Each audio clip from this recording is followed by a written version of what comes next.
construction des routes aux Ougandais, aux militaires ougandais, et la traque des ADF aux militaires ougandais. Mais MONUSCO peut tout nibango. Je suis quand même un partenaire important. Oui, maman Paulette.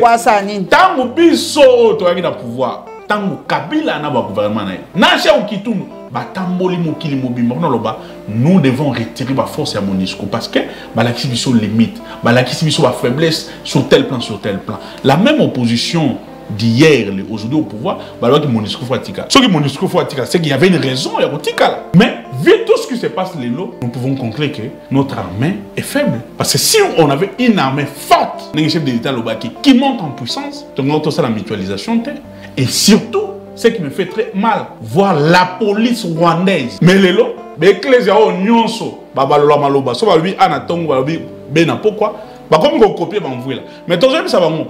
Ne vous arrêtez pas de copier les habits des prêtres. Continuez à imiter la voix de Monseigneur Monsengo. La voix de la vérité, la voix de l'excellence. Ça va vous aider. Surtout Dodo Kamba. Et Guido Makasi. Monseigneur Monsengo Azobela Aour. Pour qu'il soit évacué en Europe, le gouvernement ici a été incapable. Il y a comme ministre Monsolo. Na avion l'avion qui a transporté Monseigneur Monsengo venait à Brazzaville. C'est une honte, madame. Et ça, l'église catholique ne va pas oublier. La présidence, nous avons la voiture de l'X. Pendant la délégation. Les lognons sont dans la limousine Bakabola, la présidence de la République. Ok, loi portant organisation et fonctionnement du gouvernement dans le ministère n'a jamais été prise, n'a jamais été publiée. Tirez-le. Tirez-le. Voilà pourquoi je dis que nous étions en force d'un chef de l'État trop plaintif. Mais à l'objet quand même peut avancer les alliés, ouverture diplomatique, papa Bonzi m'a payé. Chers Congolais, 117 voyages, vous avez tout nangai, na Djimigi Tengue, chef de l'État et ça, et nous les binons, 3 représentations diplomatiques et au fondement. Alors, il m'a santé, Sony. Santé universelle. Couverture universelle. Couverture universelle. Il y a le couteau, il y a le matin. Il y a le matin. Le premier usine de fabrication, il y a un vaccin et en Afrique. Oui, mais il y a un Congo. Il y a Rwanda.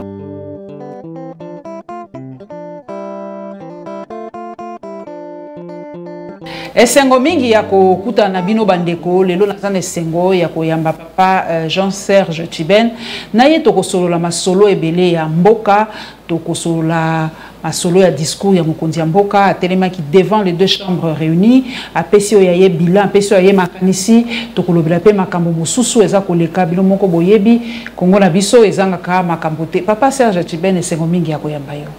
Matonemi maman Paulette pour l'invitation. Merci Nabaïba Zolanda Bisso. Merci Baïba Bengaka pour nous encourager Bisso.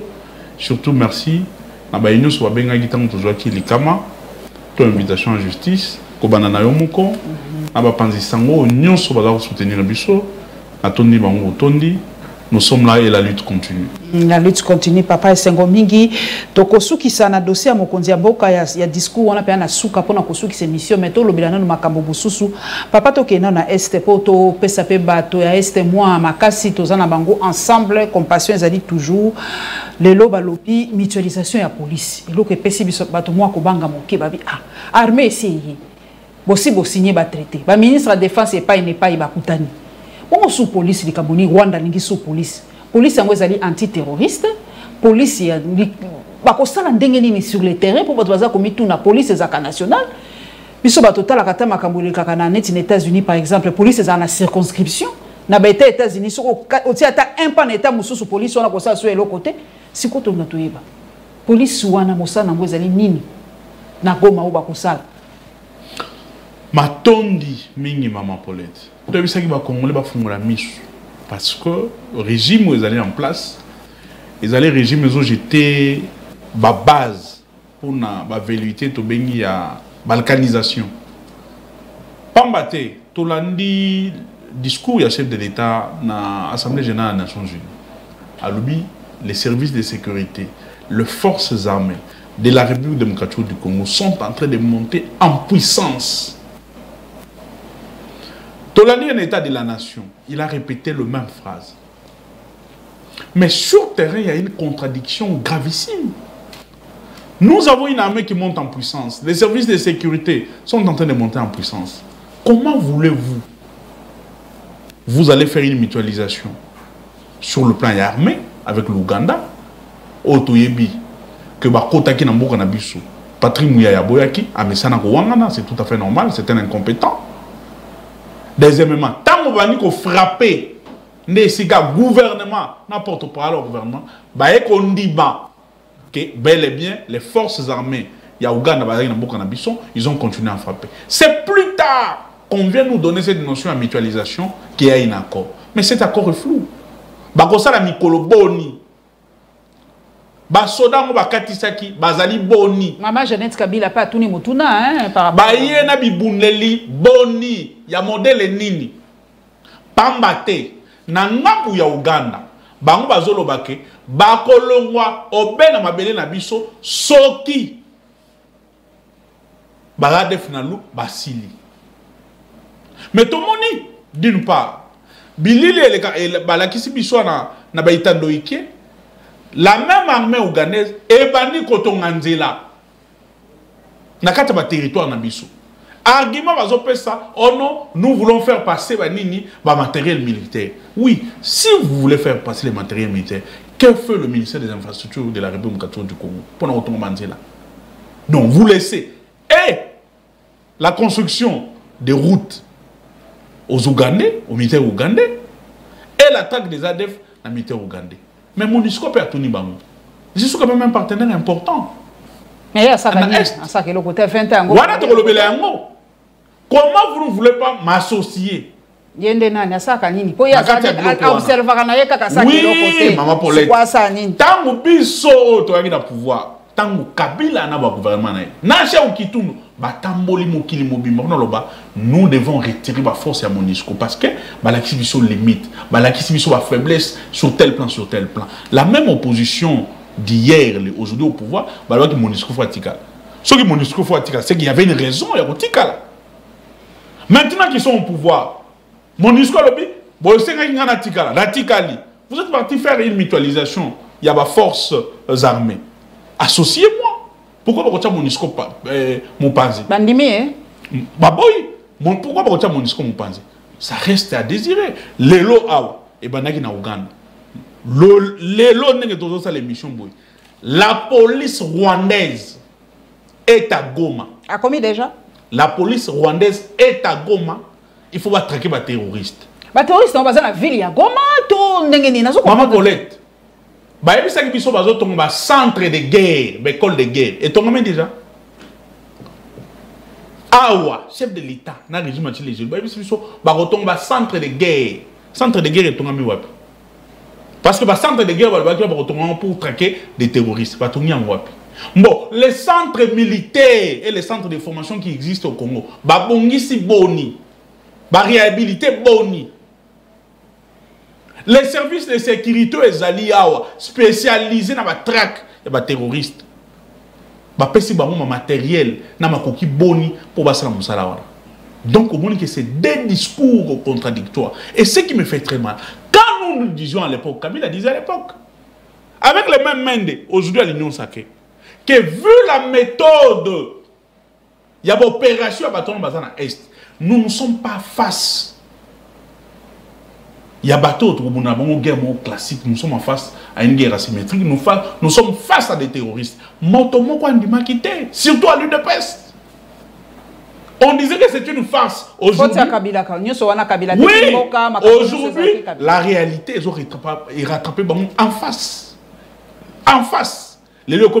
C'est une guerre asymétrique. Kabila le Bakiamou déjà. Vous êtes au pouvoir, donnez-nous des solutions et les solutions qui vont amener la paix. État des sièges alliés, on a avancé les makas, état des sièges alliés, Batomingi, comme qu'on reconnaître la population, on dit état des sièges, on a avancé les alliés, mon bout les alliés sous mingité, tout ça. Donc voilà, mon état des sièges des solutions. Nous avons lobby à monter pour société civile locale. Et ça, c'est le rapport rebelle.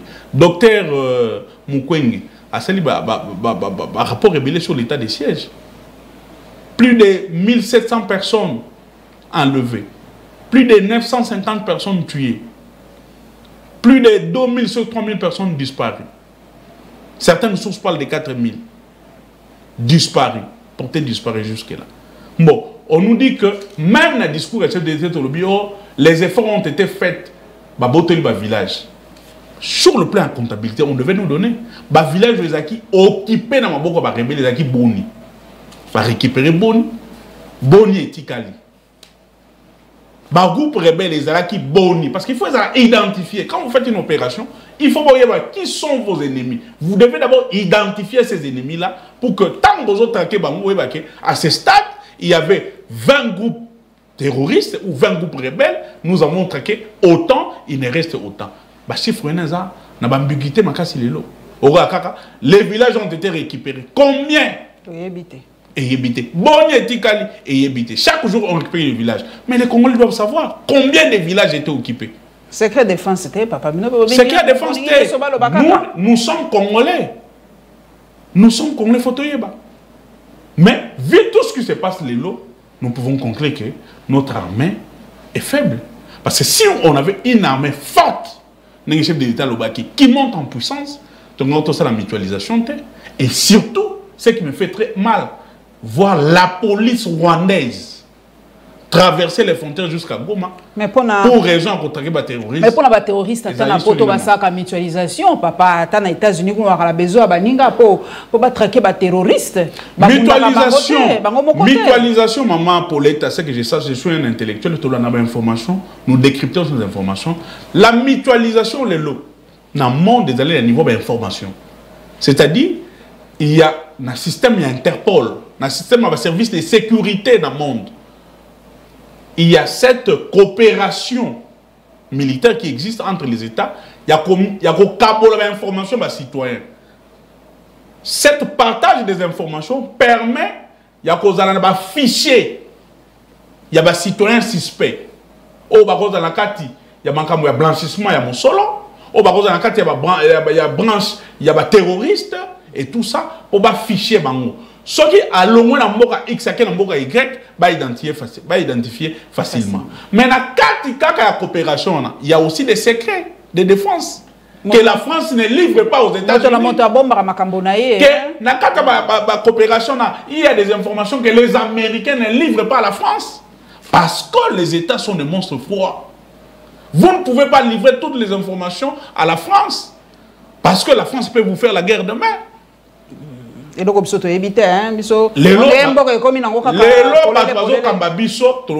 amateurisme, na impréparation et contribution à la gestion en choses publiques, on doit aujourd'hui assumer que les pays est par terre, madame. To kendeli sous côté église catholique, papa, sangwa moi qui toko eli biso lelo, balobi abeshore a commis lelo monseigneur yo, ozali mwana mboka congolais, sentiment na yo zandengeni nozo koyoka ndengeni par rapport à élévation wana.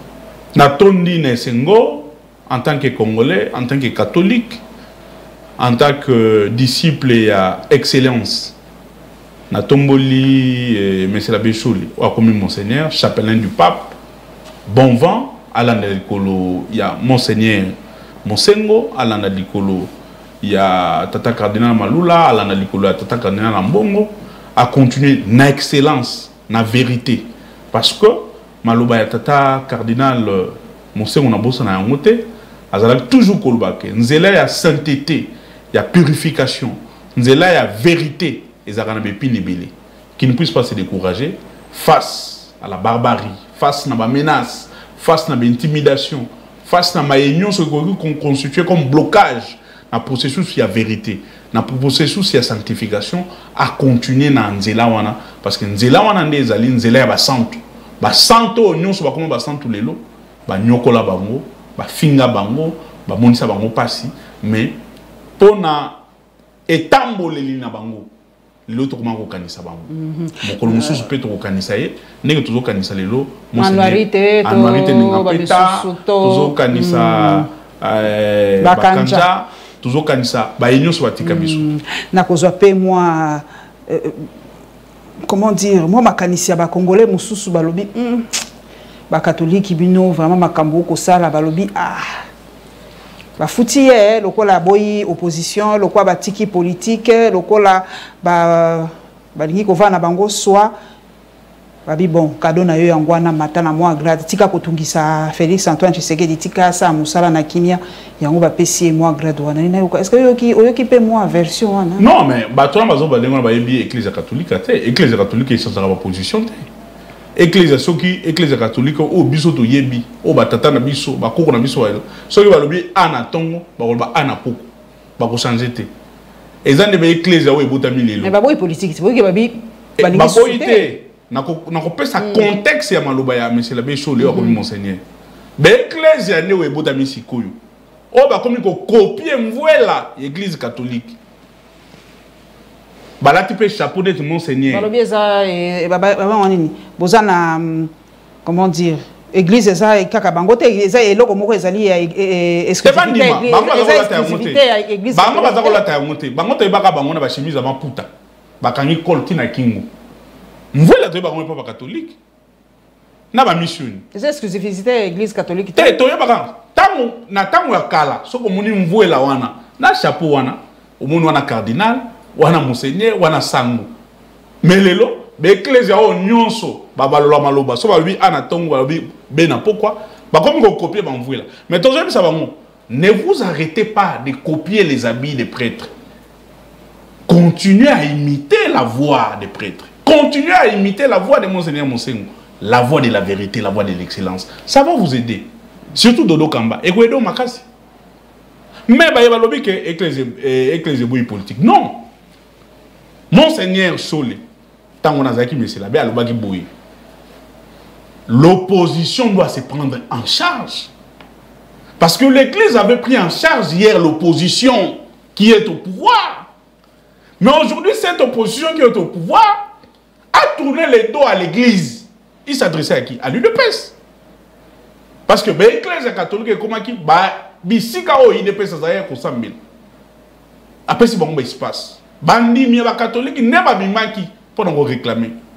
Mais le même UDPS a tourné le dos à l'église catholique, a tourné le dos à Monseigneur Ambongo, même à cardinal, Monseigneur Ouattara Awa. Ou bien dans circonstances est-ce que vous pouvez imaginer que Monseigneur Ouattara Awa, pour qu'il soit évacué en Europe, le gouvernement ici a été incapable.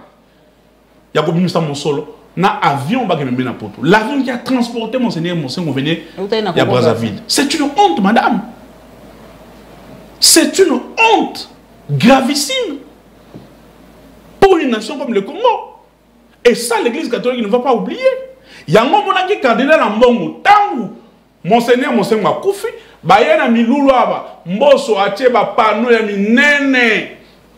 Na parlé du peuple, Acheba Tapi, Acheba orchestre Zoko Beta. Monseigneur Ambongo abi boete moto a kufi awa bolanda misala na ye souci ne ezalaki nini peuple alia peuple a se retrouver souci ne ezalaki nini état de droit et loko pesaki bango kana ngwana balobi ambongo basombi na mbongo ambongo asali boui mais c'est la bien sûr la lobby que l'opposition d'aujourd'hui doit se prendre en charge ou quoi continuer à poser des actes parce que l'Église ne doit pas être aujourd'hui comme cet instrument il y a quoi aider l'opposition soit comme le pouvoir après c'est mon Congo mais en même temps tata épiscope batika qui Mukanda est pas chef de l'État mais mon random se retirer dans la plateforme de confession religieuse.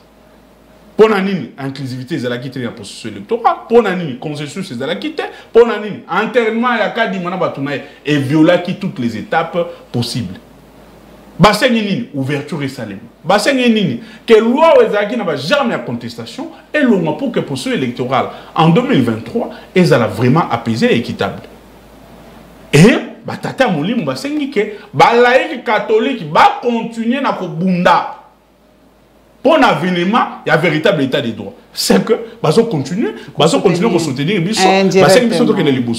merci papa, tokosu ki sa poto kota siko na discours ya mokonzi ya mboka na likambo ya bale na yebi ke bale ba congolais balinga ko mingi ba oya kati pe ba oya libanda lelo papa na ngai Samuel Etoye wana komi président ya fédération na bango kuna na Cameroun bana mboka balobi na tuna yo pona nini na RDC ba kokozwa ba joueur ya makasité ba oyo ba briaka na libanda ba o bazwaka bakane na ba chan ba nini ba joueur ba koki penza ko apporter un plus na FECOFA et surtout ba baza la moi mon solo to matate to kosate ntako ya FECOFA te pa ko lukambongo mais joueur waza na moi mon sonel kwa eto akoya ko apporter un plus na FECOFA makanisi no ezandenge nini papa ya moto bi maman Paulette en Afrique mais aussi na Congo en préparation en ce qui concerne la gestion il y a la fédération de Makasi On peut sur exemple, au gars qui la Coupe d'Afrique, sur autant de pays qui ont la Coupe d'Afrique, au gars 10 pays, les joueurs sont venus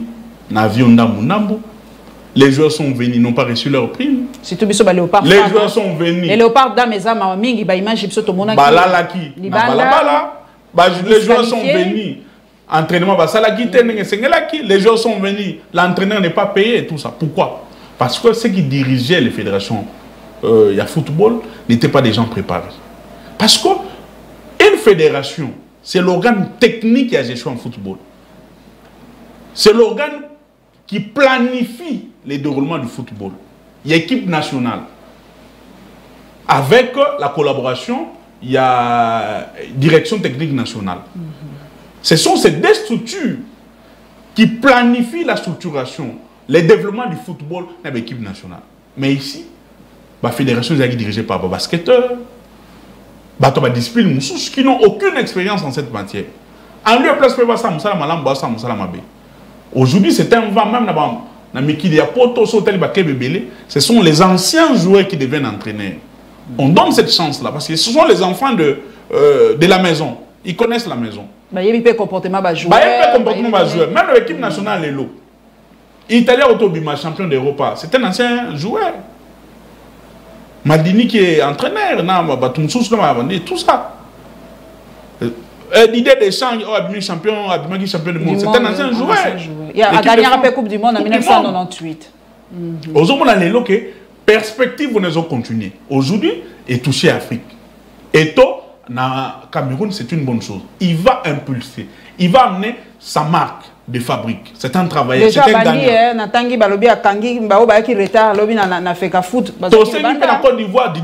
C'est un gagnant. C'est un bagarreur. Il va aussi imprimer sa marque.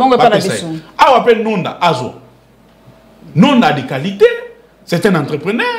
C'est un visionnaire. C'est un joueur qui a joué gratos. À 10 fois l'équipe nationale. Azote qui a un million à Monaco.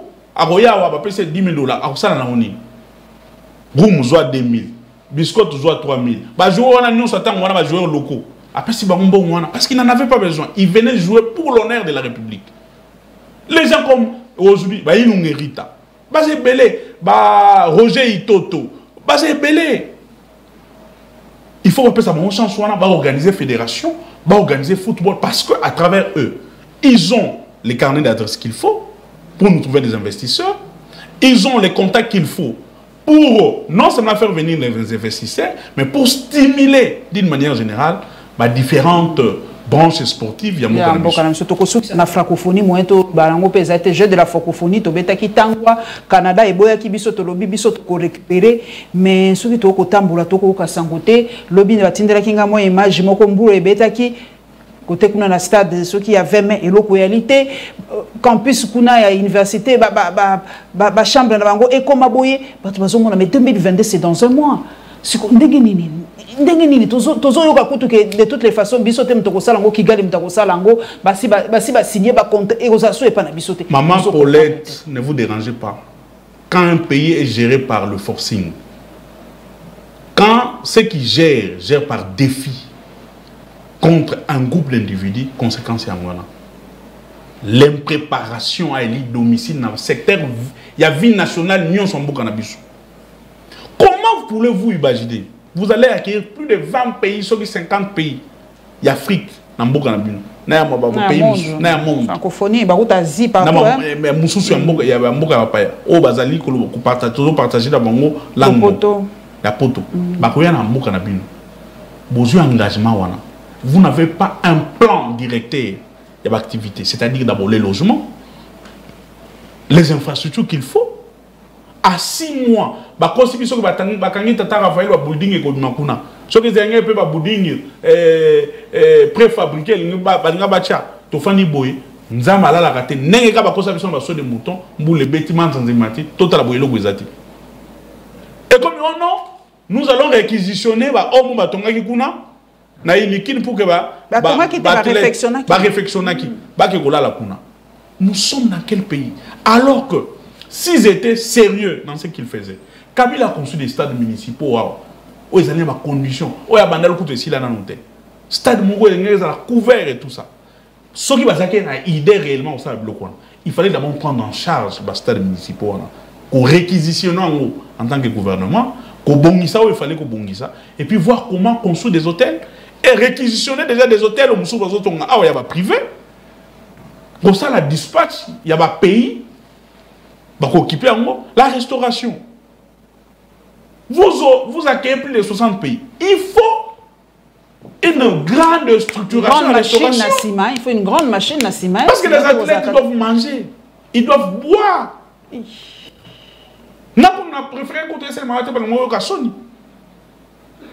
Est-ce que les restaurateurs ont été contactés? Le transport, madame. Campus, différents sites il faut le bus. C'est tout Banzela. Et puis, chaque automobile, la présidence, nous avons la voiture de l'X pour la délégation. Les lions sont dans la limousine, la présidence de la République. Donc aujourd'hui, en termes de réserve stratégique, il y a Charoua. Mais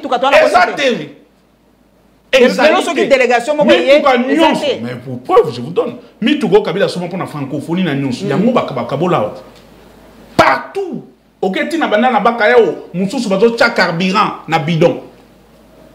Présidence de la République. Il y a des officiels qui ont bon, les choses allaient se passer dans quel contexte? Les alliés sont les lois qui n'ont pas. À quoi ont servi les 117 voyages des chefs de l'État? Tozolo Belango, Tokoti déjà, papa, Tokoti na discours. Mokonzamboko a télémi à lobby. D'abord, lobby topé félicitations pour Aloba qui sent Kotanga papier. Mais, bah oui, bah technicien, il y a image, il y a son, bah oui, il y a télévision, le quoi, Charlie. Merci Nayo Charlie, na papa, fia, bah technicien, bah lobby téléprompteur, moi qui connaît télémaqué les autres tanks. Bah lobby na tanga qui peut tuer nos papa. Toko qui tape na koloba makambo na. Normalement. Ndenge nini yo poko koloba makambo ya prompteur. C'est loko moko le quoi caméra, le quoi micro, le quoi ni tozo kita. On est monter la contenu, boko tala de forme. Non. Hein? Maman Paulette. Discours, total à d'abord forme et puis token à fond. N'importe ma télé prompteur, ma télé souffleur, n'a lobby. Mais ce qui m'a réveillé, quand je vois un grand frère que j'apprécie beaucoup, qui a fait aussi beaucoup dans mon journalisme, votre confrère Zakari Babaj, a sali tout à comme chef de l'État lobby pour avoir utilisé téléprompteur et Zali a placé la barre très haute. Mais ça m'a fait très mal. Technologie, l'Afrique va utiliser. D'abord, ce n'est pas quelque chose de luxe, de si spécial. Bisson en 2012, dans le temps de la francophonie, et Zalaka. Déjà sur le plan en forme, ils ont biaisé. Sur le côté en fond, discours, il y a 22 pages. Les lots sont l'année un discours déficitaire sur le plan en contenu. Discours creux, discours creux, discours faible, substance il fallait exaliter. Et là on est zanga qui pona yo. Et là on est à l'obité il fallait luba. Pas de biso habito banana on a ram. Alobi makambo ram te pona ni. Na kokota na nuanati. Un discours de l'État sur l'état de la nation, sur le plan générique, na mokili, c'est un discours bilan. Qu'est-ce que c'est le bilan naït? Les chefs de l'État vient faire le bilan de sa gestion au courant de l'année. C'est d'abord un discours bilan. Il fait le bilan. Et le bilan doit être quantifié, chiffré. Il faut la quantifier, il faut la chiffrer secteur par secteur. En dessert agricole, en dessert en eau potable, en dessert électricité. C'était autant, Nakutaki autant. Ici autant. En termes de route, Nakutaki autant. Et surtout que c'est le premier discours sur l'état de la nation. Il y a M. Tshilombo, après avoir fait les coups d'état institutionnels. Après, il y a FCC. Na FCC. Parce que Bisson ne nous a bloqué. Sélé a bloqué. Eminako a bloqué. Chadari a bloqué. Kabila qui bloque. Donc, c'était les discours. Voilà. Bokabwani Yangai na FCC. Voilà ce que je fais. Alors bien, et ça limité.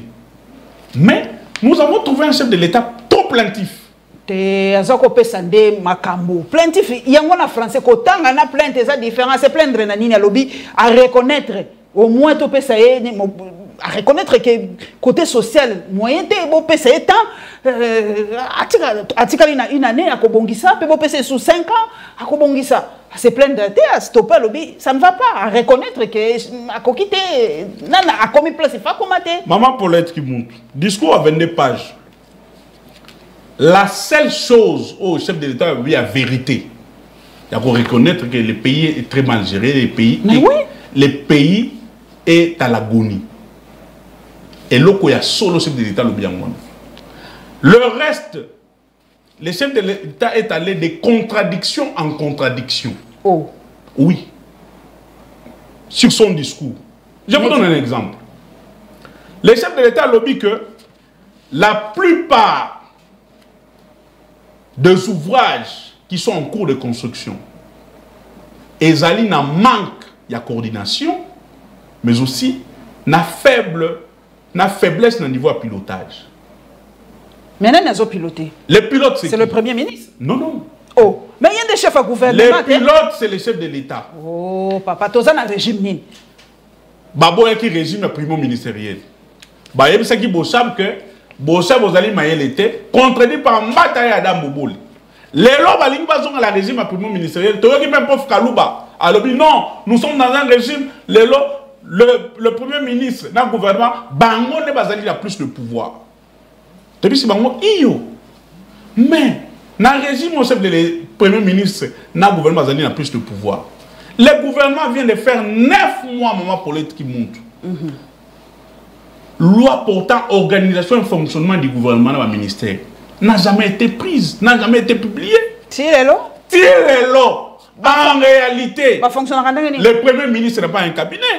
Tous les ministres qui travaillent aujourd'hui n'ont pas de cabinet. Officiellement. Ils travaillent avec des listes. Ils n'ont pas de cabinet parce que la loi portant organisation et fonctionnement, il y a gouvernement dans le cabinet et il y a c'est-à-dire, vous nommez des gens, ils ne connaissent pas leurs attributions et compétences. Job description, job description, égalité. Les années toujours au PC terrain, au PC, Moussala Kosalate. Comment voulez-vous que ces gens vous rendent un travail facile? Est-ce que ça a été fait à dessein? On ne sait pas. Mais lelo, faut y penser Zali Anani. Pour mon lobby, ngala kotuno, mouto gère au quotidien. Ezali, premier ministre. Non, bah, on va aller bongoté. Le pays doit être géré au quotidien et pas premier ministre. Pouvoir réservé par le chef de l'État. Voilà pourquoi nous disons que le chef de l'État ne peut pas se plaindre. Qui coordonne? C'est lui. Qui pilote? C'est lui. Projet à 100 jours. Conçu, exécuté par qui? Par les cabinets du chef de l'État. C'est-à-dire, le coordonnateur des projets, c'est le cabinet du chef de l'État, c'est le chef de l'État. Projet qui les gère. Conçu, exécuté, coordonné par qui? Les cabinets du chef de l'État. Est-ce qu'il y a un ministère parallèle, un gouvernement parallèle, Toboni? Moi, je parle de ce qu'il a dit. Quand il parle de coordination, la coordination se fait au niveau de la présidence. Il parle de faible pilotage. Madame Paulette Kimout, vous avez journaliste à Mayele. Parmi les grands journalistes, il y a Bassi Yambouka Nabiso, Ozali Nakati. Toutes les grandes réunions, toutes les grandes décisions, il y a gestion Yambouka Nabiso, Nakati, le conseil des ministres. Qui pilote les réunions du Conseil des ministres? Pas le Premier ministre, c'est le chef de l'État. Tous les projets ont un problème, il y a faiblesse au niveau de pilotage. À quoi ont servi toutes les réunions? Il y a chaque vendredi à Conseil des ministres. C'est une contradiction grave, madame. Mais il y a des motos nego lobby. A Pessi Ndingisa, à la Kissi Vision, à la Kissi Nzela.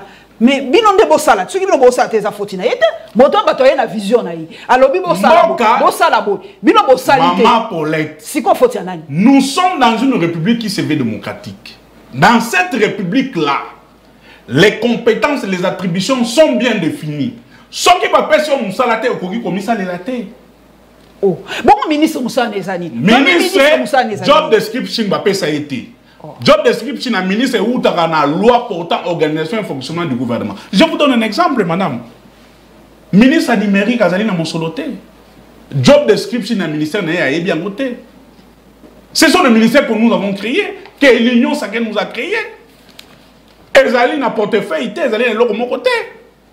Vous demandez à Eberande qui travaille. Siège coup bazo wela wana muino nzangi. Ministère eza na balabala. Bosengi asala musala akosala na ndenge nini. Parce qu'il faut popese ba attribution na ba compétence na ye.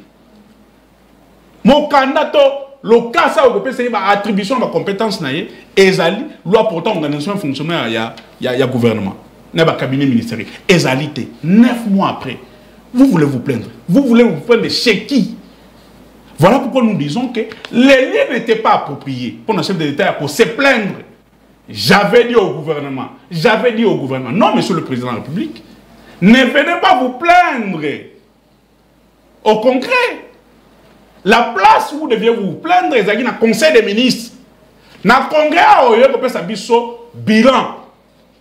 Voilà pourquoi je dis que nous étions en force d'un chef de l'État trop plaintif. Mais à lobby quand même peut avancer Zali, ouverture diplomatique, papa Bonzima paye voyager mingi, mboka lelo Congo, bato bakomi kolobela ouverture na concert des nations, ambassade komi kofungwama, ba investisseur ba koya quand même, ba misupe basi ba yeba misupe ba koya. Donc voilà quoi, bozolo baloba tamboli mingi, matambola ki pona Congo, alo yemoko paloba ki na Londres ali facilité ko zana kati ya ba avion. Mais ça ko tambola za ko ndima ba danger nyoso wana pona mboka Congo. Une autre contradiction de taille. Chef de l'État a justifié 117 voyages naïe à résumer en mots que tous ces voyages, ils arrivent pour la ouverture diplomatique à Congo sur le plan international, mais aussi bah retomber à voyage parce que tout ça qu'on a dit c'était quoi les retombées à 117 voyages? C'est pas ça de fond. Kambi c'est japonais a été, Kambi c'est soudanais a été, mais retomber à voyage chef de l'État a le bisou. Deuxième point au chef de l'État le plus vérité, Yangwan. À l'objet retomber à 117 voyages. Représentation en Indonésie et au Fungama. Ah ouais. Représentation en Australie. Indonésie est en Asie, hein, Australie. Australie. Ils sont en Océanie. Namboga nini wana ego fungama awa. Chers Congolais, 117 voyages. Au bout tout ngai na Jimigi Tengue, chef de l'État et ça et nous les bino. 3 représentations diplomatiques et au fungama awa. Je suis en train de pleurer. Si le chef de l'État a sillonné le monde pour que 3 représentations diplomatiques ben, s'implanter en Congo, je me pose la question, c'est quoi le travail des ministres des Affaires étrangères? C'est quoi le travail des conseillers et des ambassadeurs plénipotentiels? Papa le toujours là, si le chef de l'État doit sillonner le monde pendant 117 voyages, pour le cas, 3 représentations diplomatiques et à quoi servent tous ces ambassadeurs de carrière qui sont dans le ministère des Affaires étrangères? Et là, comme on malamu pour Monica Kate, mais mon condipe bilan na ya lobby na tête à l'Union africaine, ça va, hein? Voilà, résolver qui moi bah. Nasi ça m'a voyage. Télévision ça moi ta. Nasi ça m'a voyage. Bilan dans la tête à l'Union africaine des fiasco. Il a à tête de l'Union africaine plus de 3 coups d'État islamiques en Afrique. Comment faut-il naïe? Jusque là, aucune solution. Il y a l'Union africaine na bamboka wana. La présence même de l'Union africaine, même il y a une organisation sous-régionale. C'est-à-dire la diplomatie sur le plan africain est bloquée. Il n'a pas su imprimer une nouvelle marque de diplomatie agissante et forte. Alors, il y a des approches. Il y a des approches. Atamboli. N'a pas un exemple. À commissaire comme 26 à Glasgow, nous avons 10 millions, soit qui quelques millions. L'Afrique du Sud a eu 8 milliards de $. Le Brazzaville ici, Congo Brazzaville Nangambo, Bazuba Monsolo, soit qui 3 milliards pour le Kabiso. Alors que Bisso tout ça, premier poumon et bassin du Congo. Pourquoi nous devons avoir 10 milliards, 150 millions de $? À quoi on servi des voyages? Madame, je vous informe ici. Alors, il m'envoie santé, Sony. Santé universelle. Couverture universelle. Il y a le couteau, il faut le matin. Il faut le matin. Pourquoi? Même à Kamwa Lobelio, non, je ne suis démené dans le monde pour que le premier usine de fabrication, il y a un vaccin et en Afrique. Oui, mais il y a un Congo. Na Rwanda. Ah, je vous informe, Allemagne, où elle a déjà payé à Nibaki, na France, na quelques pays, ça déjà une inspection. Donc, ça déjà la vitesse supérieure, inspection a lieu. Et si vous avez dit, on est implanté, comment vous allez la. Donc, le voyage nous a coûté plus de millions dans la caisse de l'État, mais en termes de revenus, zéro. Et ça n'est pas si na mawa, et l'autre mot trop zélaté. Donc, vous avez l'autre mot côté. Ram, Tokani, c'est qui chef de l'État, qu'on a courage. La tribune, il y a congrès. Ah, ça va congrès que Ram, les allés qui m'ont eu, l'État m'a eu à couper son bon, sans fondement. Chef de l'État, le béli a monté. Mais commission et COFIN, avant chef de l'État, et ça, les rapports accablent madame, pour l'être qui monte. Maître Boris Mboukou, je le cite à lobby. On doit. Kolongola. Ram. Parce que. Claudel Lobé, le bas zong sakou nambongo. À lobby boy. Na budget les kaki. Batali na ba compte ya trésor. Batali ma compte spéciaux à la République. C'est comme mon solo et fan de l'État. Mbongo Ram et koti sa kizalité. Bon, et ouais. To éviter. Na RPTC batalité. Voilà, il faut faire cette explication. Mais bakonzi ya commission batala mon solo. Il y a finance et COFIN. Ça les biso rapport on est allé ba contrôler ba compte union c'est comme mon solo à l'été là la cas. Compte général à trésor, compte spéciaux. Mon solo Ram mes alités. Voilà la délinquance financière au CCN à l'Obelaki. Voilà la criminalité économique. Yango wana. Ezalité. Claudel Lobaya lobby. Au-delà de Kolongola Ram. Bozongi sa mon solo. Parce que Ram ezali moyibi. Plus de 500 millions. Comme Koko m'a 500 millions. Non, au-delà de 500 millions. Oh. On parle de 680 millions de dollars. Déjà. Oui. Et les 1,5 milliard de dollars. Katabiso tisiko au Ram. Bazo katabiso. Ezali soni na mawa. Chef de l'État, sur la page 20, à Kolobako réhabilité, 9 km et 30 km et route, il y a des dessert agricole. Na moyenne. Et que ça, ma boni. Avec quel chronogramme? Mbongo zokota na question mo yebi ke moi mbongo et mati moi moke. Donc voilà. Maman Paulette Baye. Ba koti sa mon solo. Ba régie financière na yebi so ke intersyndical na mango. Comme le ministre de la Finance. Rétrocession bazouaka. Ce qui va salir mon solo, va continuer bon. Rétrocession va salir quand on va foutre monter 3 mois. Il y a de cela 3 mois. Il y a solo. Il y a régie. DGI, DGRA dans ma région, on a en grève. Na RTNC, la lobby au Bengani, DG, AI, Freddy Moulumba. Gros Niezali. Mon solo va commis service 5 milliards et go utawapi. Eza wapi. Tokosuki sa tokompenza la suka papa seni mokonzi lobby élection 2023 pas de glissement n'engene époque la mieux ala qui est glissement ezate machine à voter ezaleza la te makambo ko kwea na sima to bite me mokonzi lobby 2023 élection bino pe bolingi na binote sikoyo o bapeka mokonzi ali ko loba pe makambo abosolo élection faut ezala na constitution ba lobby élection faut ezala pesé inclusif processus faut ezala consensuel processus au n'engene chef de l'état zo 5 élection ezala ezali processus moko ya caporalisation et violer ba principe ya honto zui à travers médias na bino to informer ba congolais que Maye Didi Manara zo sala depuis l'obésité le ngola kiye azali sous président ya groupe parlementaire peut perdre allié Maye Constant Moutamba et sa bande bazo sala n'engage pas le FCC n'engage pas le PPRD mais pourquoi le Bengal ba FCC le consent a été exclu. Didi Manara a été exclu hier. Il est remplacé par l'honorable François Nzekouye. C'est une aventure de mauvais goût. Bazaba égoïste. Ils ont préféré que nous ayons un poste, que c'est soldé combat dans Vango. Par rapport à poste, ils ont continué à combattre la résistance dans Joseph Kabila. Donc, c'est une distraction. FCC à Joseph Kabila, PPRD à Joseph Kabila, et continue dans mon côté tant que les conditions au Bissot Sengaki.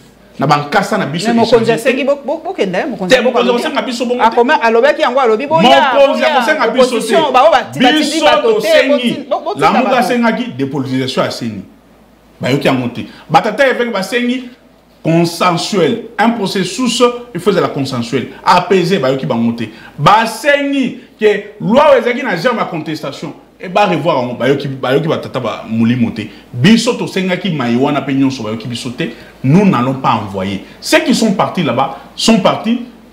Pepe Mbosso à titre individuel. Ce que je me c'est à titre individuel. Ce que Didi Manar a fait n'engage ni le PPRD, ni Kabila, moins encore Chadad. Merci Mingi Papa, na Monique Tango. Pesa Gibiso Ekoki, hein? Ekoki, encore 2 minutes. Merci. Kabila Kozonga, en 2023. Pour Nazo Yoka Yango Mingi, Mino Mombozo, déjà que la population Zozenga, et ça ko senga retour ya Kabila ya solo. Mais population, attends, nous là. Mais nous sommes dans la population. Basali ni. Na construction maluba wana. Pour nous remettre ok. Discours il fallait un discours bilan. Mais jour wana il y a les 13 comment dire discours il y a promesse. Mais toujours tout à mon konzi. Ba promesse au pesa ki biso. Et ko ki sa mité. Au tela ki biso conseiller spécial en matière éveil. François Mamba. Au foot ta répondre nani. Pour que ma promesse soit la peuple congolais et qu'on qui s'amate et qu'on qui s'amate donc azozo mosolo ya pamba likambo suka ba souffrenga na litoi likambo Thompson ya Piodi papa yoke na mibito okezwa Piodi na yo o Congolais ba bi moto la moto so azala makasi ya koma na libi akezwa ake koloba ya koloba ya Piodi mais tout ça le calcul simple ba mathématicien ba ça le calcul 130 000 tonnes pour une ville de 20 millions d'habitants. Ata le Pelé, mon dorozoité. Oh. Ata le Pelé, surtout au la ville à Kinshasa, 20 millions d'habitants. Aujourd'hui, 130 000 tonnes, on a 120 millions. On a 20 millions d'habitants. Même le Pelé, Nanda Romoko. Ça sert à quoi? Bakiti Karabiso, tout ce bateau de pêche, baye. Bozana Moussol. Babi, recette, mobilisation, recette, compte plus de 5 milliards. Pour la première fois. Les Congolais n'ont jamais fait ces recettes. Qu'est-ce qui vous manque? Bateau de pêche, ils ont 1 million, 500 000. Acheter des bateaux de pêche. À lieu de place pour qu'ils pêchent dans Namibie, pour y aller Thompson Awa. Alors que les poissons sont en Tanganyika, na Mwanda, na Maluku, les poissons sont c'est une honte. C'est ça l'amateurisme, c'est ça l'impréparation. Ministre il y a pêche à l'obito landa pe binoté ba bibino batana réseaux sociaux surtout yo papa Tibel okuté les kiominga bito landa binoté ba bimbi c'est komi mosusu pezo ya ceux bangonde kotikala ba kopesa na 2022 ba bibino kotikala na 2022 bangonde gouvernement ba warios bangonde batoka dios idps ne na union sake batoka dios ba kosela ki galawa o to senge gala mituka ya malili tozo ba poisson gala boui non na yebi ki boko sele ki gala makambo belé so ko ko rosenga autorisation indirectement c'est pour senga ngai to ko donc de pas maman gala ko pesa bino mituka maman li faza mutamute malamu ata boko saki makambo ke gala mamna bino ya hold up 15 jours ekoki maman Paulette sona wale atindolo ba preuve te ya Congo hold up baba ki publication après 15 jours biso to ba journaliste à Makasi. Biso ça investigation. Ce que tu n'es pas barotina Israël monté, barotina Israël monté mona Bosembi. Ba za nga monté investigation te. Ba o baza Makasi. Ba investigation Israël monté Christian Bosembi. Jenit Kaninda. Congo Eldop. 15 jours ici l'équipe déjà. Tous autres la preuve via Sonia Rolé. Merci beaucoup papa. En tout cas tango apesa ki biso koki. Diplôme na biso Florent Bantapi ya telemelinga lobby koki. Merci Nayo Florent Bantapi directeur des programmes. Mais profiter de souhaiter ba musicien congolais pour na rumba na biso côté patrimoine immatériel ya UNESCO. Sincères félicitations. Na Moussa nous basala ki banana ba Grand Calais surtout Mutwazaki Mutwa Portaki makanisi wana na UNESCO Papa Taboulé banda kenaka na Kibakuna rumba ya Caraïbes et kotaki na patrimoine immatériel, c'était son souhait, c'était son combat. Lelo c'est fait, je crois que là où il est que son âme repose en paix. Merci beaucoup en tout cas, bravo na ba musicien na biso ba ba portaka rumba en tout cas na sommet ya monde. Merci na Papa Taboulé, Luambo Makiadi, Maman Biliabel, Abeti, Pongolove, nouvelle génération de Pessi Fali Ipupa Ferregola, héritier, Watanabe, Bazali Ebele, Oyo Topesi, Bango, merci pour Rumba Lelo Ekoti na patrimoine immatériel. Il y a UNESCO Bo Matisango Lisusu Makasi, Tokomona Lambalasima, Nzamba Benisabino, Abenisa Pebiso Lokola.